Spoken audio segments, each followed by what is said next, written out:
Staffing, देखो staffing करेंगे, staffing chapter 3, ठीक है। तो staffing concept and importance, recruitment meaning and scope पढ़ेंगे, सिलेक्शन मीनिंग एंड प्रोसेस पढ़ेंगे, training and development concept and importance पढ़ेंगे। ये चारों टॉपिक अपने इसके अंदर में आप कवर करेंगे, ठीक है। और देखो इसके अंदर में सबसे पहले क्या है, सबसे पहले आता है staffing concept and importance. What is staffing? Labour से रिलेटेड जो कुछ भी करना है ना, this is called staffing. Labour से रिलेटेड आप कुछ भी सोच रहे हो, लेबर की रिक्रूटमेंट, उसकी भर्ती करना, उसका सिलेक्शन करना, उसकी ट्रेनिंग, उसका promotion, transfer, all are the part of the staffing, all are the activities include in the staffing. Staffing के अंदर में सब काम आता है जो लेबर से रिलेटेड है, उसकी सैलरी सोचना, उसका सब कुछ सोचना, उसके बारे में स्टाफिंग है। स्टाफिंग मतलब सबसे पहले क्या किया, लेबर की भर्ती की, लेबर को अट्रैक्ट किया कि भाई हमारे यहाँ पे रिज्यूमे देके जाओ, फॉर्म अप्लाई करो। उसके बाद उनमें से सिलेक्ट किया, 500 फॉर्म आए तुम्हारे पास, तो तुम्हें 50 जॉब निकालने हैं, तो तुमने 50 सिलेक्ट किए, 50 सिलेक्शन की, तो क्या हो गया, वो सिलेक्शन हो गया। फिर उनको ट्रेनिंग प्रोवाइड करना, भाई उनको उस जॉब से रिलेटेड ट्रेनिंग प्रोवाइड करना। फिर उसके बाद प्रमोशन करना उनका उस हिसाब से, है ना भाई, प्रमोशन करना, ट्रांसफर करना, एक जगह से दूसरी जगह पे भेजना लेबरों को। All are the activities include in the staffing. समझ आई? स्टाफिंग के अंदर में इंक्लूड है। अच्छा, definition of staffing, the staffing function pertain to recruitment, selection, development, training and compensation of the subordinate manager। मतलब कहने का क्या है, ये सारी एक्टिविटीज स्टाफिंग के अंदर में आएगी। स्टाफिंग के अंदर में क्या क्या आएगी, recruitment, selection, development, training, compensation मतलब सैलरी वगैरह, वेजेस वगैरह देना एम्प्लॉइज को, दिस इज कॉल्ड स्टाफिंग। इसके बाद फीचर्स ऑफ स्टाफिंग क्या है, सबसे पहले filling and keeping filled the post, मतलब जो पोस्ट है, जो नौकरियां हैं, वो भरे रहने देना और लोगों को बढ़िया पर्सनल को हमारी ऑर्गेनाइजेशन के अंदर में लगाना। मतलब बढ़िया से बढ़िया लोग हमारी ऑर्गेनाइजेशन में आएंगे तो हमारी ऑर्गेनाइजेशन की ग्रोथ होगी। बढ़िया लेबर हमारी ऑर्गेनाइजेशन में काम करेगा तो हमारी ऑर्गेनाइजेशन की अपने आप ही ग्रोथ होगी। अगर घटिया लेबर काम करेंगे तो क्या ऑर्गेनाइजेशन की ग्रोथ नहीं होगी, रुक जाएगी। अच्छा, begin with workforce planning. Workforce planning करना किसका काम है, इन्हीं का काम है, स्टाफिंग का ही काम है। It begins with workforce planning, it also include recruitment, selection, training, development, promotion, compensation and performance appraisal of the workforce, है ना। तो ये सारी चीजें करना अभी तो स्टाफिंग ही है, ये सारी चीजें। अच्छा, force focus on maintain satisfactory workforce. Satisfactory workforce लाना ऑर्गेनाइजेशन में भी तो इनका ही काम है। सेटिस्फैक्टरी वर्कफोर्स क्या है, अब मैं किसी लेबर को रख रहा हूं तो मैं उससे सेटिस्फाइड हूं या नहीं हूं। ऑर्गेनाइजेशन जिससे सेटिस्फाइड हो, जो बहुत अच्छा लेबर हो, उसको रखना किसकी जिम्मेदारी है, एचआर मैनेजर की। स्टाफिंग का काम कौन करता है, एचआर मैनेजर करता है। स्टाफिंग की मतलब जिम्मेदारी बनती है ना। स्टाफिंग के काम में ये भी आता है कि भाई अच्छे से अच्छा लेबर रखा जाए ताकि ग्रोथ हो ऑर्गेनाइजेशन की। related to any combination of employee, it involve any combination of employees such as daily wagers, कोई भी हो सकता है एम्प्लॉय में, ठीक है। डेली वेजर्स भी हो सकते हैं, कंसल्टेंट्स भी हो सकते हैं, कॉन्ट्रैक्ट एम्प्लॉइज भी हो सकते हैं, सभी इसके अंदर इंक्लूड हो जाएंगे। ये फीचर्स बता रहा हूं मैं स्टाफिंग के। सबसे उसके बाद में पांचवा देखो, recognise the importance of every single person. हर सिंगल पर्सन की इंपॉर्टेंस है यहाँ पे, हर सिंगल पर्सन की, हर इंडिविजुअल एम्प्लॉय की, यहाँ पे वर्कर की जरूरत है अपने को, हर एम्प्लॉय की अलग महत्वता है। अच्छा, कंटिन्यूअस प्रोसेस। कंटिन्यूअस प्रोसेस का मतलब क्या होता है, स्टाफिंग चलते रहने वाला प्रोसेस है। कभी कोई लेबर छोड़ के जा रहा है, कभी कोई लेबर आ रहा है, कभी कोई लेबर का प्रमोशन हो रहा है, कभी कोई लेबर का डिमोशन हो रहा है, कभी किसी लेबर की सैलरी बढ़ रही है, किसी लेबर का प्रमोशन हो रहा है, ट्रांसफर हो रहा है, चलता रहता है। ऑर्गेनाइजेशन में 20,000 लेबर है, चलता रहता है। कोई रोज एक छोड़ के जाता है, कोई रोज दो नए आते हैं, कोई कुछ होता है, कभी कुछ होता है। तो all are the activities include in the staffing. तो स्टाफिंग का ही पार्ट माना जाता है, इसीलिए कंटिन्यूअस प्रोसेस है, चलता रहता है। ये स्टाफिंग का एक अलग ही डिपार्टमेंट होता है ऑर्गेनाइजेशन के अंदर में। सही है, लेबरों को निकालना, उनको रखना, उनका प्रमोशन करना, डिमोशन करना, सैलरी देना, ये करना, वो करना, सब कुछ इंक्लूड है स्टाफिंग के अंदर। सही है। इंपॉर्टेंस ऑफ स्टाफिंग, सबसे पहला, helpful in discovering and obtain competent personal. Importance, फायदे क्या है इससे, स्टाफिंग के फायदे क्या होंगे, कंपिटेंट पर्सनल आ पाएगा हमारी ऑर्गेनाइजेशन में, कंपिटेंट लेबर लग पाएगा। हेल्प इन बेटर परफॉर्मेंस, हमारी परफॉर्मेंस बेटर हो पाएगी। परफॉर्मेंस बेटर कैसे होगी, अच्छे लोग लगे होंगे हमारी ऑर्गेनाइजेशन में, परफॉर्मेंस अपना बेटर होगी। टुच्चे लोग लगे होंगे तो परफॉर्मेंस बेटर होगी ही नहीं, ठीक है, बात ये है। देख helpful in continuous survival and growth, हमारा ऑर्गेनाइजेशन सर्वाइव करेगा ज्यादा से ज्यादा अगर हमारे पास अच्छे पर्सनल होंगे, अच्छे लेबर होंगे। लेबर पावर है एक ऑर्गेनाइजेशन की, समझ आ रही है? लेबर अगर अच्छे है ना अपने हाथ में तो हम कोई भी चीज जीत सकते हैं, सीधी बात है। अगर लेबर खत्म है ना, लेबर ही सोच सोच के काम कर रही है तो कोई फायदा नहीं है ऑर्गेनाइजेशन में खड़े होने का, समझ आ रही है? ऑर्गेनाइजेशन खत्म होएगी एक दिन अगर लेबर खत्म है तो। सर्वाइवल एंड ग्रोथ ज्यादा कर पाएंगे हम ऑर्गेनाइजेशन की। Help in optimum utilisation of human acid, जो हमारी ह्यूमन एसिड है उसको मैक्सिमम यूटिलाइज कर पाएंगे हम, ठीक है। इसके help in improving job satisfaction and morale of employee, morale of employee बढ़ेगा। हाँ भाई, हम ऑर्गेनाइजेशन में जिसमें काम कर रहे हैं ना बहुत बढ़िया ऑर्गेनाइजेशन है, सही है। एम्प्लॉय का सेटिस्फेक्शन बढ़ेगा, एम्प्लॉय अगर अच्छा काम करता है तो एम्प्लॉय को और जॉब प्रमोशन मिलेगी, एम्प्लॉय को बोनस मिलेंगे, सैलरी इंसेंटिव्स मिलेंगे, अच्छे इंसेंटिव्स मिलेंगे, सीधी सी बात है। जितना अच्छा काम करेगा लेबर, उसके प्रमोशन के बारे में भी सोचा है तो एम्प्लॉय क्या मोटिवेट होएगा। यूं नहीं है कि भाई काम कर रहे हैं एक बंदा, सारे 10 की तारीफ हो रही है और 10 को आगे बढ़ाया जा रहा है ना। जो एम्प्लॉय अच्छा काम करेगा उसी को आगे बढ़ाया जाएगा। तो ये स्टाफिंग का भी गुण होता है ना। तो मतलब स्टाफिंग की ये फायदे हैं। Staffing as a part of human resource management, yes HRM का पार्ट है staffing. Staffing is not a whole but HRM is whole. HRM is a whole subject. HRM का मतलब क्या होता है? Human resource management. Human resource management में staffing एक छोटा सा पार्ट है।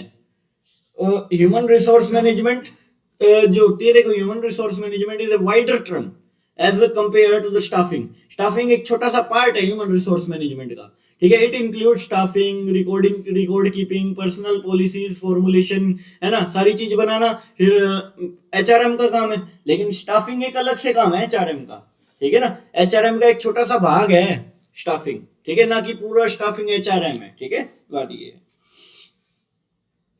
देखो एचआरएम का काम क्या क्या है? रिक्रूटमेंट करना, लोगों की भर्ती करना, एनालाइज करना जॉब को, है ना, develop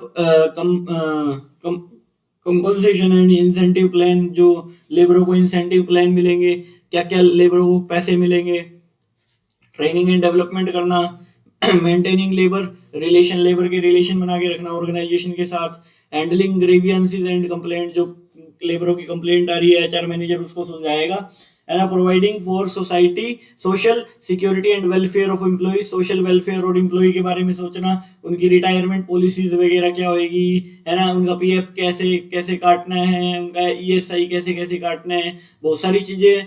defending the companies in law suit, अगर मान लो कंपनी कहीं लॉ सूट में फंस जाती है, कानूनी कार्रवाई हो जाती है, तो कौन निकालेगा उसको बाहर? एचआर मैनेजर ही निकालेगा, क्योंकि अगर लेबर ने कोई केस कुछ कर दिया कंपनी के खिलाफ तो उसको बाहर निकालने का काम भी एचआर मैनेजर का ही है, क्योंकि एचआर मैनेजर को ज्यादा नॉलेज होती है लेबरों से रिलेटेड, लेबर लॉ उन्होंने ज्यादा पढ़ा होता है।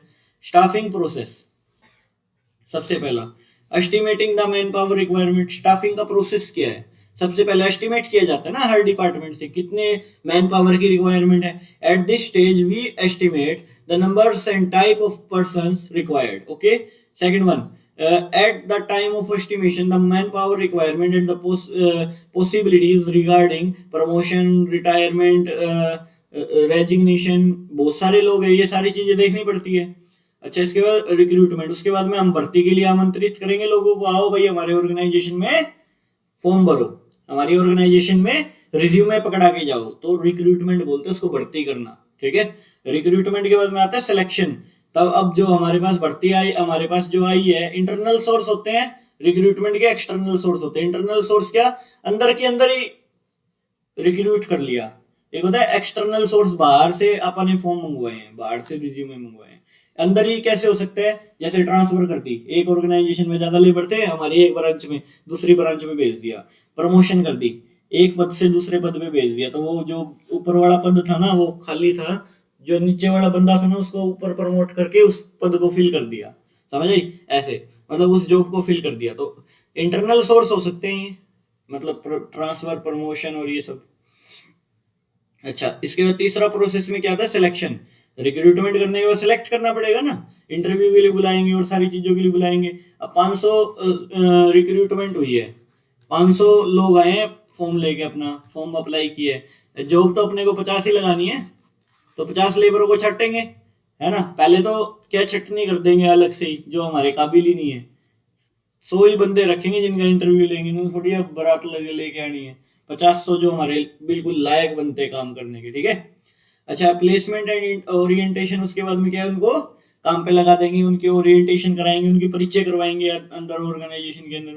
प्लेसमेंट एंड ओरिएंटेशन हो जाएगा। उसके बाद में क्या, ट्रेनिंग एंड डेवलपमेंट, उसी काम से रिलेटेड उनको ट्रेनिंग एंड डेवलपमेंट प्रोवाइड करवाया जाएगा। इसके बाद में क्या है, परफॉर्मेंस अप्रेजल किया जाएगा, भाई यहाँ ट्रेनिंग करने के बाद में अगला काम कैसे कर रहा है, ठीक है। फिर उसके बाद में उसके प्रमोशन के बारे में सोचा जाएगा, प्रमोशन एंड कैरियर डेवलपमेंट के बारे में सोचा जाएगा, ठीक है, अगर वो काम बढ़िया कर रहा है तो, ठीक है। कंपनसेशन, कंपनसेशन का मतलब क्या होता है, अब उसके कंपनसेशन के बारे में सोचा जाएगा, कंपनसेशन क्या दे उसको, कंपनसेशन के बारे में सोच लिया, बात खत्म। 6.1 खत्म होगी, 6.2 देखो, 6.2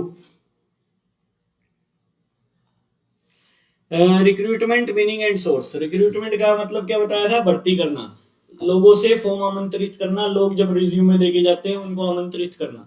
रिक्रूटमेंट का मीनिंग तो समझ आ गया होगा, it refers to the process of searching for prospective employees. Prospective मतलब बढ़िया एम्प्लॉय को सर्च करना, and stimulating them to apply for the job, और उनको बाध्य करना कि अप्लाई करो हमारे यहाँ पे, आओ आओ हमारे यहाँ पे और अप्लाई करो। सही है, बात ये है। अच्छा, तो रिक्रूटमेंट का मतलब समझ आया होगा। अब देखो एक्सटर्नल सोर्स ऑफ रिक्रूटमेंट क्या होते हैं, एक होता है internal source of recruitment. Source of recruitment, source मतलब जरिया, कहां कहां से इंप्लॉइज को बुलाया जा सकता है, जरिया। एक तो होता है internal source of recruitment, internal में क्या है, अंदर के अंदर ऑर्गेनाइजेशन के, बाहर के लोगों को नहीं रखा, ट्रांसफर कर दी। एक मान लो हमारी 3 ब्रांचें हैं, XYZ। एक्स के अंदर ज्यादा लेबर हो रहे थे, वाई में ट्रांसफर कर दिए, वाई में कमी थी। वाई में जेड में ज्यादा हो रहे थे, वाई में ट्रांसफर कर दिए, वाई की कमी को पूरा कर दिया। समझे, अंदर के अंदर ही हो गया। इंटरनल ट्रांसफर हो सकती है, प्रमोशन भी हो सकती है, ले ऑफ भी हो सकता है। ले ऑफ का मतलब क्या होता है, परमानेंट मतलब टेम्परेरी बेसिस पे कुछ लेबरों को निकाल दिया जाता है काम ना होने के कारण, उन्हीं लेबरों को वापस बुला लिया काम होने के बाद में, उन्हीं लेबरों को वापस बुलाना क्या, ले ऑफ। बात खत्म, समझा। तो transfer, promotion and lay off समझ आ गया होगा। इसके बाद में देखो merits of internal source of recruitment. Merits क्या है भाई, internal source of recruitment, increase motivation, लेबरों को मोटिवेशन होता है कि भाई हाँ हमको प्रमोशन मिलेगा, हम आगे जाएंगे। अगर ऑर्गेनाइजेशन इंटरनल रिक्रूटमेंट कर रही है ना, तो फायदा होगा एम्प्लॉइज का, उनको पता है कि हमारा प्रमोशन तो होना ही होना है एक दिन, ठीक है। इजी सिलेक्शन, सिलेक्शन इजीली कर पाएंगे, उनको ट्रेनिंग ज्यादा देने की जरूरत नहीं पड़ेगी क्योंकि हमारी ऑर्गेनाइजेशन के अंदर ही काम कर रहे हैं, उनको पता है सारा कुछ। एडजस्टमेंट ऑफ सरप्लस वर्कफोर्स, जो हमारी सरप्लस वर्कफोर्स है हमारी ब्रांचेज में, उनको एडजस्ट किया जा सकता है। सरप्लस मतलब ज्यादा वर्कफोर्स जो है उनको एडजस्ट किया जा सकता है। इकोनॉमिकल सोर्स, सस्ता साधन है, इनको ना ट्रेनिंग देने की ज्यादा जरूरत, ना इनको देख रेख करने की ज्यादा जरूरत, बहुत सस्ता साधन है, सालों से हमारे यहाँ पे काम कर रहे हैं तो इनको एक्सपीरियंस ज्यादा है बाहर वाले लोगों से। डिमेरिट्स क्या है, stop the entry of young blood, नया ब्लड नहीं आ पाएगा, नए लोग नहीं आ पाएंगे, अंदर के अंदर ही कर लोगे तो नए लोग कहां से आएंगे। एम्प्लॉय बिकम, जो भी लिक्विडेटिंग, मतलब एम्प्लॉय लेजी हो जाएगा, एम्प्लॉय ने ये सोच लेगा यार प्रमोशन तो होनी है, बात खत्म, अपने को क्या लेना देना है। Not available in new organisation, new organisation में तो पॉसिबल ही नहीं है ना इंटरनल रिक्रूटमेंट, क्योंकि पहले नए लेबर, पुराने लेबर तो होते ही नहीं, कैसे होगी, बात ये। अच्छा, sense of competition among employee hampered, employee में कंपटीशन की भावना ही खत्म हो जाएगी, बोले काम करो चाहे ना करो प्रमोशन तो हो ही जाएगी, क्या जरूरी है काम करना, समझा रही है बात। तो प्रमोशन हैम्पर्ड हो जाएगा, मतलब कंपटीशन हैम्पर्ड होएगा। अच्छा, frequent transfer hits productivity, productive negativity, मतलब ट्रांसफर जो है ना, बार बार ट्रांसफर होना एक लेबर की। अब पता चल रहा है, अभी पहले तो हिसार में बैठा है, पता चल रहा है तेरे को 80 भेज दिया, 1 महीने बाद वहां पे सेटिंग हुई, अपना घर जिताया तूने, उसके बाद में कह रहे 2 महीने बाद आपको रोहतक जाना है, उसके बाद में फिर आपको कह दिया फतेहाबाद जाना है आपको, फिर उसके 3 महीने बाद आपने फिर घर जिताया, फिर आपको कह दिया आपको दिल्ली जाना है। बंदा घूमता ही रह जाएगा, समझ आ रही है, घर सेट नहीं हो पाएगा उसका। तो मतलब दिमाग में ये रहेगी यार ट्रांसफर बहुत ज्यादा हो रही है, छोड़नी पड़ेगी organisation. Frequent transfer hits productivity, and productivity खत्म कर देती है लेबर की, दिमाग से है ना डिमोटिवेशन आ जाता है लेबर के मन में, यार यूं थोड़ी हांडते थोड़ी रहेंगे। अच्छा, एक्सटर्नल सोर्स ऑफ रिक्रूटमेंट मतलब बाहर से बुलाना लोगों को, बाहर से आमंत्रण देना, बाहर से आमंत्रण देना। तो सबसे पहला क्या आएगा, डायरेक्ट रिक्रूटमेंट। डायरेक्ट रिक्रूटमेंट का मतलब क्या होता है, देख, direct recruitment, it refers to the source of recruitment under which a notice is placed on the notice board। notice board पे लगा दिया फैक्ट्री की कि भाई इतने इतने लेबरों की जरूरत है, इतने इतने लेबरों की जरूरत है, फलाना फलाना ऑपरेशनल में ये चाहिए, सेल्समैन में ये चाहिए, ये चाहिए, ये चाहिए, स्पेसिफाइड कर दिया। इतनी डेट से लेके इतनी डेट तक आप अप्लाई कर सकते हो। डायरेक्ट रिक्रूटमेंट बोलते हैं इसको। कैजुअल कॉलर, यूं नहीं होते कॉल कर करके पूछते हैं कि भाई हाँ आपके ऑर्गेनाइजेशन में जॉब की जरूरत है क्या, ऐसे वैसे डायरेक्ट कॉल कर लेते हैं। कैजुअल कॉलर को भी बुलाया जाता है रिक्रूटमेंट के लिए कई बार। एडवर्टीजमेंट, एडवर्टीजमेंट के थ्रू भी न्यूज़पेपर में निकाल दी भाई हमारे को 10 लेबरों की जरूरत है, कृपया जिसको काम की जरूरत है संपर्क करें। एडवर्टीजमेंट भी आती है, बिल्कुल आती है। अच्छा, एम्प्लॉयमेंट एक्सचेंज। एम्प्लॉयमेंट एक्सचेंज का मतलब क्या होता है, जो ठेके नहीं लेते एम्प्लॉयमेंट एक्सचेंज वाले, उनके थ्रू भी हम एम्प्लॉयज को रखते हैं, उनके थ्रू भी एम्प्लॉयज को रिक्रूट करवाते हैं। मतलब एम्प्लॉयमेंट एक्सचेंज, झाड़ू झूड़ू मारने वाले आते हैं, एम्प्लॉयमेंट एक्सचेंज के थ्रू ही तो लगे होते हैं। ठीक है। Placement agencies and management consultant. Placement agencies क्या होती है, जो प्लेस करवाती है, काम करवाती है ये। It refers to that source of recruitment under which private agencies and professionals bodies provide a nationwide service in matching personnel demand and supply and get fees for rendering the service, this service. मतलब कहने का कि placement की service करवाती है, placement करना, लेबरों को place करवाना ऑर्गेनाइजेशंस में। ठीक है। अब तूने ऑफिस खोल रखे, लेबरों को प्लेस करवाने का काम है तेरा, लेबरों को रखवाना कहीं पे अलग अलग ऑर्गेनाइजेशंस में, है ना, बात ये। अच्छा, मैंने it help where extensive screening is required. It is भाई अंदर से एग्जामिनेशन रिक्वायर्ड है, सारे लेबरों के एग्जामिनेशन करना और करना, ये करते हैं, बायोडाटा मंगवाते हैं, है ना। अच्छा, मैनेजमेंट कंसल्टेंट्स, मैनेजमेंट के कंसल्टेंट भी होते हैं, उनके थ्रू रिक्रूटमेंट भी हो सकती है कई बार। भाई कंसल्टेंट देखता है कि भाई किसको रखना चाहिए, किसको नहीं रखना चाहिए। ठीक है। अच्छा, कैंपस रिक्रूटमेंट। कैंपस रिक्रूटमेंट क्या होती है, मान लो ऑर्गेनाइजेशन में लेबरों को वहां से उठा लिया जाता है कैंपस से। जैसे मतलब लेबरों, जैसे ITI है, वहां पे प्लेसमेंट आती है, वहीं से लेबरों को उठा लिया जाता है। वेल्डिंग वाले हो गए, ये हो गए, वो हो गए, सभी को उठा लिया जाता है वहीं से। प्लेसमेंट वहीं की वहीं प्लेसमेंट हो जाती है। एजुकेशनल इंस्टीट्यूशन से ही प्लेसमेंट हो जाती है। मान लो बीटेक कर रहा है कोई, वहीं की वहीं प्लेसमेंट कंपनियां आई और वहीं की वहीं उसको रिक्रूट कर लिया। ठीक है, होता है, ऐसा होता है। अच्छा, रिकमेंडेशन ऑफ एम्प्लॉय।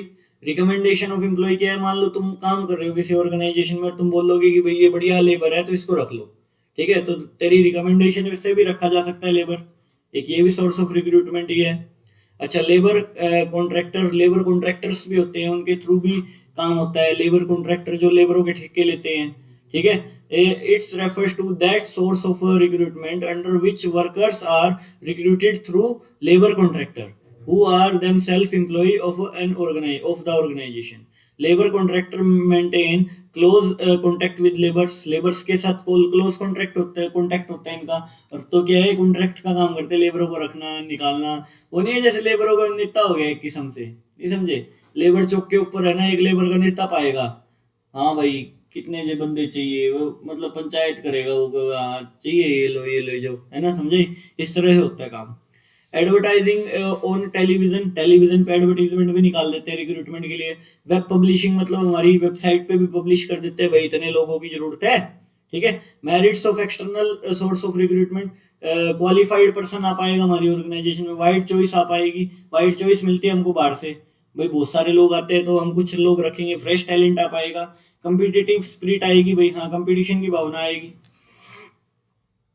अच्छा, लिमिटेशन ऑफ एक्सटर्नल सोर्स क्या है, भाई वो ये डिससेटिस्फेक्शन रहेगा among existing staff. Existing staff में, ठीक है, एग्जिस्टिंग स्टाफ में डिससेटिस्फेक्शन रहेगा।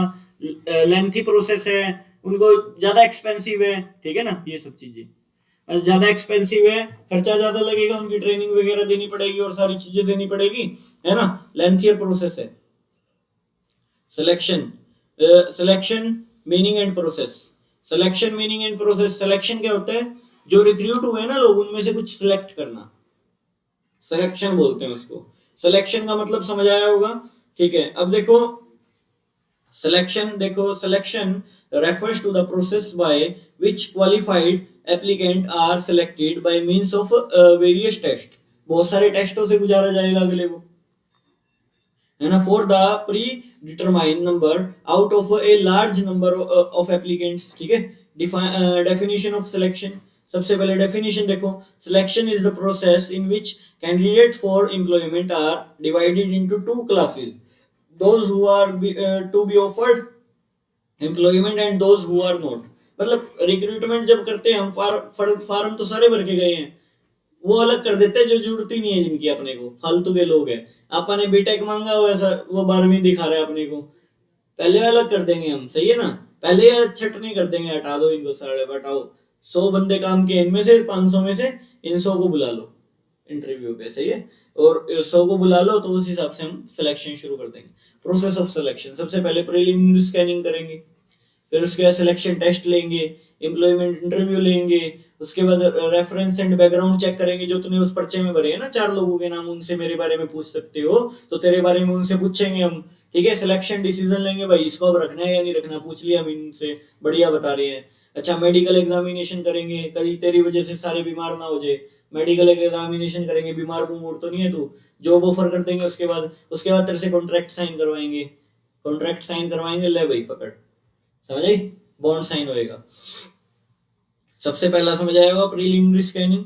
सबसे पहले प्रीलिमिनरी स्कैनिंग करने के लिए बुलाएंगे, देखो, preliminary scanning help the concern manager climate the unqualified और unfit applicant based on information. भाई सबसे पहले तो देखेंगे अनफिट और अनक्वालिफाइड पर्सन है ना, उसको पहले रिमूव कर देंगे, है ना। और unfit applicant based on information supplied in the application form, जो भी एप्लीकेशन फॉर्म में इंफॉर्मेशन सप्लाई किए ना अपने, उसके बेसिस पे आपको देखेंगे क्वालिफाइड है भी या नहीं हमारी ऑर्गेनाइजेशन के अनुसार, हमारी जॉब के अनुसार ये बंदा।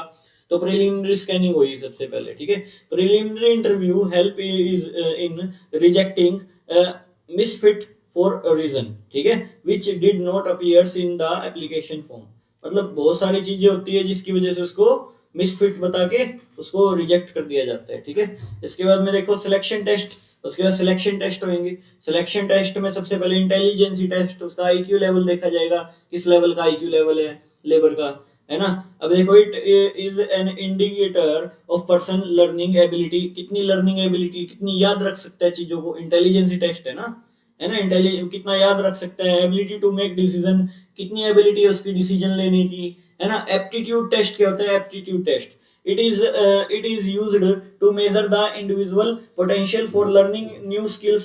भाई एप्टीट्यूड टेस्ट इसलिए होता है कि न्यू स्किल्स सीखने में कितना रुचि लेता है ये बंदा, है ना। It indicates the person capacity to develop, मतलब पर्सन की कितनी कैपेसिटी है कि वो डेवलप हो सके।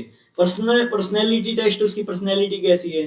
It is used to know close to person emotions, his or her reaction, maturity level क्या है, वैल्यू सिस्टम क्या है। It proves to overall personality क्या है।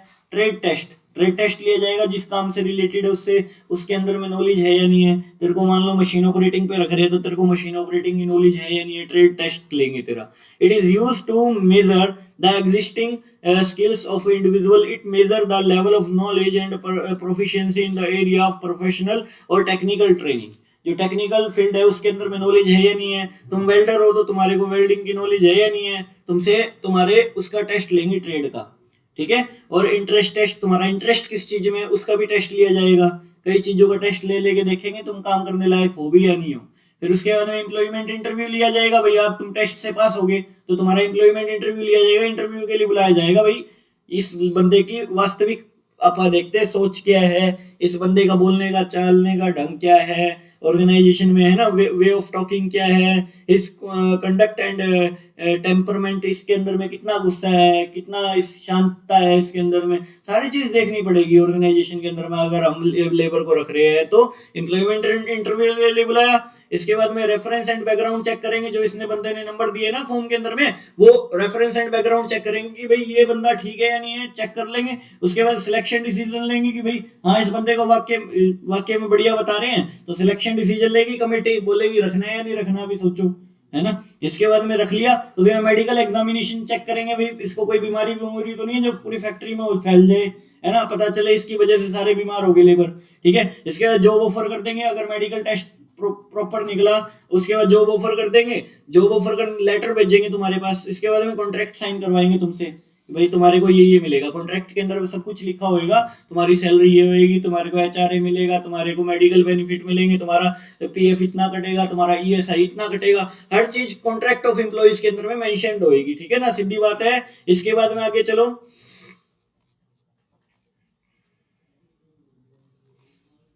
इसके बाद में 6.4 training and development concept and importance. Training क्या होती है? ट्रेनिंग लेबर को दी जाती है हमेशा, और डेवलपमेंट मैनेजर की जाती है। ट्रेनिंग एक स्पेसिफिक पार्ट से रिलेटेड होती है। ट्रेनिंग एक स्पेसिफिक पार्ट से रिलेटेड होने का मतलब क्या है? जैसे मान लो तुमको क्रेन चलाना सीखना है, तुमको क्रेन का ऑपरेटर बना रहे हैं, तो तेरे को क्रेन चलाना ही सिखाएंगे, सही है। किसी को मशीन ऑपरेटिंग सिखा रहे हैं तो उसको मशीन ऑपरेटिंग ही सिखाएंगे ट्रेनिंग के अंदर, यूं थोड़ी तेरे को सारा काम सिखाएंगे। किसी को वेल्डिंग का काम नहीं आता तो उसको वेल्डिंग का ही काम सिखाया जाएगा। ट्रेनिंग का मतलब समझ आ रहा है? ट्रेनिंग मतलब एक स्पेसिफिक काम से रिलेटेड होती है, ठीक है, स्पेसिफिक काम से रिलेटेड, सारा काम थोड़ी सिखाया जाता है। ट्रेनिंग के अंदर में वही सिखाया जाता है जो तेरे को करना है, जो हमारे लेबर को करना है वही उसको काम सिखाया जाता है। फीचर्स ऑफ ट्रेनिंग देखो, सबसे पहला expense on training is investment. Investment है भाई, तेरे ऊपर मैं खर्चा कर रहा हूँ, इन्वेस्टमेंट ही कर रहा हूँ, कल को काम आएगा तो हमारे काम आएगा ना, तू लेबर है, हमारे काम आएगा। अच्छा, related to a special job, special job से रिलेटेड होती है ट्रेनिंग, हर काम के लिए अलग अलग ट्रेनिंग होती है, सही है ना। एक स्पेशल जॉब पे स्पेशल ट्रेनिंग होती है। अच्छा, beneficial to the both organisation and employee, दोनों को बेनिफिट है। एम्प्लॉय की भी वैल्यू बढ़ेगी, उसको काम आ जाएगा भाई, उसकी वैल्यू बढ़ेगी। पहले 10,000 का लेबर था, 20,000 का लेबर है वो, ठीक है ना, बात ये है। तो इसके बाद में आगे चलो, कंटिन्यूअस प्रोसेस है, ट्रेनिंग वगैरह चलती रहती है, टेक्नोलॉजी अपग्रेड होती रहती है, नई नई मशीनें आती रहती है, नए नए टूल्स आते रहते हैं, तो ऑर्गेनाइजेशन उनको ट्रेनिंग दिलवाता रहता है, ठीक है ना। Training and development are different, training और डेवलपमेंट डिफरेंट होते हैं। ट्रेनिंग किसको दी जाती है? लेबर को दी जाती है, और डेवलपमेंट किसकी की जाती है? मैनेजर की। मैनेजर की तो ओवरऑल डेवलपमेंट होती है ना, मैनेजर को तो सारा कुछ बताया जाता है, सारा काम सिखाया जाता है मैनेजर को, किसी भी परिस्थिति में मैनेजर फंसे ना। इंपॉर्टेंस ऑफ ट्रेनिंग, ट्रेनिंग के फायदे क्या है? इंपॉर्टेंस टू ऑर्गेनाइजेशन, ऑर्गेनाइजेशन को क्या फायदे हैं? मिनिमम वेस्टेज, वेस्टेज कम होगी। अब हमारी मान लो पूरी की पूरी एल्युमिनियम की शीट थी, सारी काट गिरी लेबर ने ना काम आने के कारण, आधी वेस्ट कर दी, उससे माल फिर भी नहीं बढ़ा, हो गया मतलब मिनिमम वेस्टेज होगी ना, काम आता होगा तो बंदे को। अच्छा, इंक्रीज प्रॉफिट, प्रॉफिट इंक्रीज होएगा। फ्यूचर मैनेजर, फ्यूचर में हम उस लेबर को मैनेजर भी बना सकते हैं, हमारे लिए मैनेजर तैयार हो रहे हैं। इंक्रीज मोरल, लेबर का मोरल भी बढ़ेगा, हाँ भाई मेरे को काम आता है, मैं काम बढ़िया कर रहा हूँ, समझ रहे हो, दिमाग में ये होता है, हाँ भाई मैं वाकई में बढ़िया काम करके दे रहा हूँ, कल को मेरी सैलरी भी बढ़ेगी, सारी चीज होगी, सही है। नहीं बढ़ेगी तो मैं छोड़ भी सकता हूँ, मेरे को काम आता है अब, सही है। काम आना पावर है एक हाथ में, ठीक है। फेस देखो, face is change, changing environment, environment में चेंजेस होते रहते हैं। देखो, training help in obtaining effective response to the fast changing environment. जो चेंज एनवायरनमेंट है उसके अकॉर्डिंग भी ढल जाते हैं हमारे एम्प्लॉय। अगर ट्रेनिंग हम प्रॉपर प्रोवाइड करवा रहे हैं तो हमारा चेंजेस जो है अडॉप्ट कर सकेंगे हमारे एम्प्लॉय। एम्प्लॉय के लिए क्या फायदे हैं? बेटर कैरियर अपॉर्चुनिटी, उनको कैरियर में आगे ज्यादा अपॉर्चुनिटी मिल पाएगी, ट्रेनिंग होगी तो उनकी मोर अर्निंग हो पाएगी, उनकी सैलरी बढ़ेगी, है ना। फ्यूअर एक्सीडेंट, हाथ पैर कम कटेंगे, एक्सीडेंट कम होंगे अगर ट्रेंड है तो। अगर मान ले तेरे को तू ट्रेंड है नहीं, तेरे को मशीन पे बिठा दिया, बाई चांस पता चला मशीन अंदर ही लेगी तेरे को, समझ आई, गर्दन कट गई, किसी का हाथ कट गया, किसी का पैर कट गया, सही है। अच्छा, जॉब सेटिस्फेक्शन, जॉब सेटिस्फेक्शन आएगा ना भाई अगर तू ट्रेंड होएगा तो, सीधी सी बात है। मेथड ऑफ ट्रेनिंग देखो, ऑन द जॉब ट्रेनिंग होता है काम करते करते सिखाना, जैसे नहीं होता बिजली वाले काम करते करते सिखाते हैं, फैक्ट्री के अंदर में काम करते करते ट्रेनिंग दी जाती है। एक होता है ऑफ द जॉब ट्रेनिंग, मतलब अलग से सिखाना, ट्रेंड करना और फिर उसको रखना, ठीक है ना। ऑन द जॉब ट्रेनिंग क्या होता है? काम करते करते सिखाना लेबरों को। ऑन द जॉब ट्रेनिंग के अंदर में देखो ये 3 चीजें आ जाती है, induction training, apprenticeship programme, internship programme, ठीक है, ये 3 चीजें आती है। इंडक्शन ट्रेनिंग के अंदर में तो क्या, लेबरों से परिचय, मतलब और लोगों से परिचय करवा रहे हैं कि भाई ये हमारी ऑर्गेनाइजेशन है, ये मतलब लोग हैं जो तुम्हारे साथ काम करेंगे, फलाना फलाना, उनको ट्रेनिंग दे रहे हैं हम। इंडक्शन ट्रेनिंग, इंडक्शन का मतलब है परिचय करवाना, ऑर्गेनाइजेशन में परिचय करवाना, है ना। इंडक्शन दे रहे हैं भाई, हाँ ये काम करोगे तुम, ऐसे ऐसे काम करोगे, ये मशीन चलाओगे, ऐसे चलाओगे, वैसे करोगे, ये करोगे, वो करोगे, हर चीज आपको बता रहे हैं हम। भाई तुमको पता ही नहीं होगा, ऑर्गेनाइजेशन में जाके खड़े हो जाएंगे, पहले कहाँ जाना है कहाँ नहीं जाना, तुमको पता ही नहीं क्या करना है क्या नहीं करना है, एक अनजान जगह पे खड़े हो गए आगे, तुमको इंडक्शन तो देना पड़ेगा ना, इंडक्शन ट्रेनिंग होगी, समझ आई नहीं आई, ये बात है। इसके बाद में आगे चलो, अप्रेंटिसशिप प्रोग्राम। अप्रेंटिसशिप प्रोग्राम क्या होता है? It refers to that training method where the trainee is put under the guidance of a expert. Expert की गाइडेंस में काम करता है। मान लो एक बड़ा एक्सपर्ट है, उसके नीचे काम कर रहे हैं। Apprenticeship to acquire higher level of skills, generally people who want to enter skill job, जो स्किल जॉब में जाना चाहते हैं, जॉब सच एज इलेक्ट्रीशियन, जैसे प्लम्बर हो गए। अब मान लो एक बड़ा इलेक्ट्रीशियन है, उसके नीचे 4 लड़के लगे होते हैं, वो 4 लड़के, ओ भाई पाइप लेके आइयो, ओ भाई ये लेके आइयो, ये तार पकड़ाइयो। वो लोग क्या होते हैं? वो सीखने वाले लोग होते हैं, और वो जो मेन है वो सिखाता है उनको, सही है ना। ये ऐसे फिटिंग करते हैं, ये बोर्ड ऐसे बनाते हैं, वो देखते देखते भी सीख लेते हैं। समझ रहे हो बात को? देखना ही तो सीखना है। उसको क्यों दिखाता है सारी चीजें? सीख रहा है वो, साथ में क्यों आते हैं? सीख रहा होता है ना वो। इसके बाद में इंटर्नशिप ट्रेनिंग। इंटर्नशिप ट्रेनिंग क्या होती है? इंटर्नशिप देखो, it refers to that training which is important, देखो jointly both the educational and business organization. Educational training को बोलते हैं इंटर्नशिप ट्रेनिंग, ठीक है ना। जैसे अब पढ़ने लिखने वाले बंदों की तो इंटर्नशिप ट्रेनिंग होती है ना। एजुकेशनल इंस्टीट्यूशन में इनकी इंटर्नशिप ट्रेनिंग करवाई जाती है। Institution impart only theoretical knowledge to their students, but for the practical knowledge they are sent to business organization. business organization में practical करने के लिए भेजा जाता है। अब मान लो यूनिवर्सिटी वाले और करते हैं ना, फैक्ट्रियों में भेज रहे हैं सिखाने के लिए काम और ज़्यादा, ठीक है, होता है ऐसा। इंटर्नशिप ट्रेनिंग होती है वो। अब मान लो हमारी भी 15 दिन की इंटर्नशिप ट्रेनिंग होती है, स्कूलों के अंदर भेजते हैं, ठीक है, टीचर बनने से पहले कि भाई हाँ ऐसे ऐसे वैसे वैसे सिखाओ और सब करो, है ना। ऑफ द जॉब ट्रेनिंग क्या होती है? ऑफ द जॉब ट्रेनिंग मतलब जॉब के अलग से सिखाना, मतलब ऑफ द जॉब ट्रेनिंग होती है, ठीक है। Under this method training is impart to the trainee at a place other than place of work. Place of work से अलग काम सिखाना, है ना। मतलब कहने का क्या है, ये फैक्ट्री है, फैक्ट्री से अलग एक डेमो बना दिया फैक्ट्री, ठीक है ना। वहां पे मशीनें रख दी और सारी चीज रख दी, वहां पे काम सिखा रहे हैं, सिर्फ हमारी ऑर्गेनाइजेशन के एम्प्लॉइज को ट्रेंड किया जा रहा है बस वहां पे। ऑफ द जॉब ट्रेनिंग है। वेस्टबुल ट्रेनिंग होती है एक तो। वेस्टबुल ट्रेनिंग क्या होती है? देख, it refers to the training method under which training impart away from the work floor. Work floor से अलग होता है ट्रेनिंग पार्ट, है ना। With the help of equipment and machines identical to those at the place of work. जो जैसी मशीनें place of work पे रखी होती है वैसी मशीनें वहां पे ट्रेनिंग सेंटर में रखी होती है, वो ट्रेनिंग सेंटर ही अलग से, ठीक है। Actual work environment are created in a classroom. Classroom के अंदर में एक्चुअल वर्क एनवायरनमेंट बनाया जाता है। जैसे तुम फैक्ट्री में बैठे हो, तुमको सारा काम सिखाया जाता है A to Z वहां पे, ठीक है। बात ये है। Employ development concept. डेवलपमेंट किसकी की जाती है? ह्यूमन रिसोर्स मैनेजर की डेवलपमेंट होती है और लेबरों को काम सिखाया जाता है। ट्रेनिंग किसकी होती है? लेबरों की होती है, सही है ना। बात ये है। देखो एम्प्लॉय डेवलपमेंट में देखो रिलेटेड टू मैनेजर है, मैनेजर को ही डेवलपमेंट की जाती है ना। More focus on future. Future को फोकस करते हुए मैनेजर को डेवलप किया जा रहा है। Emphasis on all around development. All around development की जाती है, हर काम सिखाया जाता है मैनेजर को, है ना। More emphasis on the education and training. उसको एजुकेशन और ट्रेनिंग प्रोवाइड की जाती है। Use to develop hidden talent. उसके जो हिडन टैलेंट को बाहर निकाला जाता है। To train employ for accepting challenges, भाई ताकि कल को एक्सेप्ट कर सके चैलेंजेस सारे के सारे। Off the job training method are used. Off the job training method use किया जाता है। मोर इम्फेज ऑन द जो भी रिस्पॉन्सिंग एबिलिटीज, क्रिटिकल इवेल्यूएशन किया जाता है, ठीक है। इसके बाद में देखो ट्रेनिंग और डेवलपमेंट में क्या फर्क है? ट्रेनिंग लेबरों को दी जाती है और डेवलपमेंट मैनेजर की होती है। देखो पर्पस क्या है? It purpose to enable the employee to do the job better, job को बेटर कर पाए। It purpose it's to enable overall growth of employee, overall growth को बढ़ाया जा सके एम्प्लॉय की। It is job oriented process. It is career oriented process. ये career बनाने के लिए जॉब ओरिएंटेड, ताकि जॉब ढंग से कर पाए लेबर हमारा। अच्छा स्कोप इसका स्कोप क्या है? कम है, इसका स्कोप बहुत ज्यादा है।